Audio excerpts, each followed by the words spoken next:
James McGranahan may not be as widely recognized today as some of his contemporaries, but in his own time, he was held in the same high regard as Iris Sankey, Philip Bliss, and Daniel Towner. Known for his powerful tenor voice, stirring leadership of congregational singing, and unwavering devotion to the Lord, McGranahan played a vital role in many evangelistic campaigns, drawing countless souls to Christ through gospel music.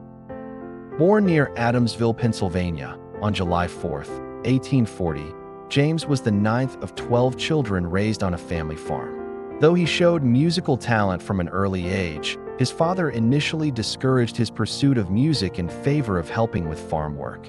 However, recognizing his son's passion, he allowed him to attend the local singing school, where James learned to read music and play the bass viol.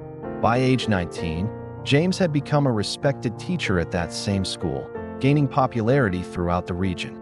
Despite his growing reputation, he longed for further training and faced the challenge of balancing his musical ambitions with his responsibilities at home. With determination and ingenuity, McGranahan began composing hymns and using the proceeds to support his family while funding his own education. Eventually, he enrolled, at his own expense, at the prestigious Normal Music Institute founded by George Root, Lowell Mason, and William Bradbury, where he studied under some of the most eminent music instructors in the world. Years later, his father, once skeptical, came to rejoice that God was using his son's musical gifts to bring others to faith.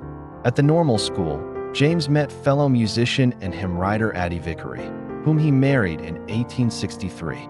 For the next 12 years, he built a successful career as a music teacher, composer, and concert singer. Performing throughout New York and Pennsylvania, he earned a significant reputation for his rare tenor voice.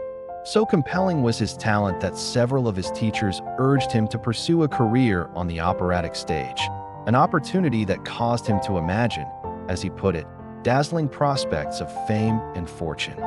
By this time, McGranahan was 36 years old.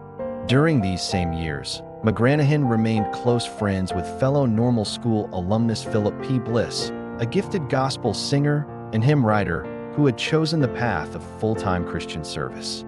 As McGranahan's secular success grew, Bliss repeatedly encouraged him to consecrate his musical gifts to the Lord. Bliss had partnered with Major D.W. Whittle, a noted evangelist, and served as his soloist and musical director in numerous campaigns. In December of 1876, Philip Bliss and his wife Lucy were preparing to leave Chicago and return home to Pennsylvania for the Christmas holidays. Before leaving, Philip wrote a carefully worded letter to his friend James, once again encouraging him to enter full-time Christian service. Comparing McGranahan's many years of music training to a man whetting or sharpening his scythe before a harvest, Philip implored his friend to stop whetting the scythe and strike into the grain to reap for the master.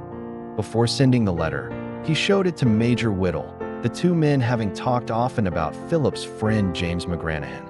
After Christmas, Philip and Lucy Bliss boarded the Pacific Express train to return to Chicago, where he was scheduled to sing at Moody Tabernacle. Tragically, the train plunged through a trestle in Ashtabula, Ohio, and caught fire, resulting in one of the worst railway disasters in U.S. history.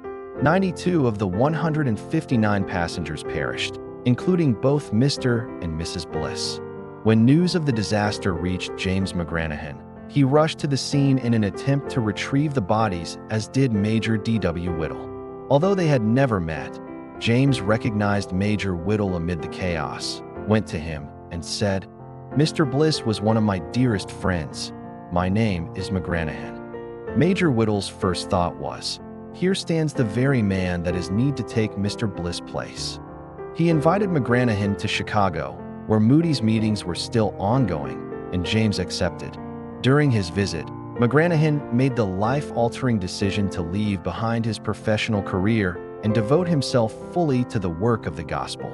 Soon after, a trunk belonging to Philip Bliss was recovered from the wreckage. Inside was found the lyrics to a new hymn, "I Will Sing of My Redeemer." McGranahan prayed for guidance and set the words to music. Major Whittle later described the moment he first heard it. One day, While sitting in my room, I heard singing, and I went to listen. Then I heard for the first time the song that may be said to be Mr. Bliss' dying testimony of what Christ was to him. For the next 11 years, McGranahan partnered with Whittle in evangelistic campaigns across the United States and Great Britain. His training as a teacher, choir leader, and soloist made him an ideal musical counterpart to Whittle's preaching.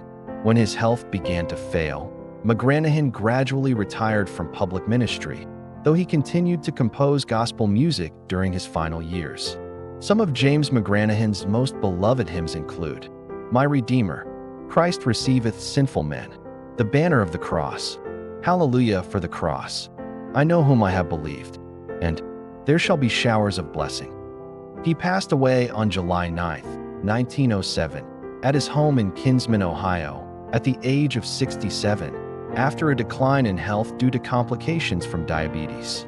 James McGranahan was a gifted musician who surrendered a promising secular career to serve the Lord through gospel song. As a composer, soloist, and evangelistic partner, he used his talents to point others to Christ.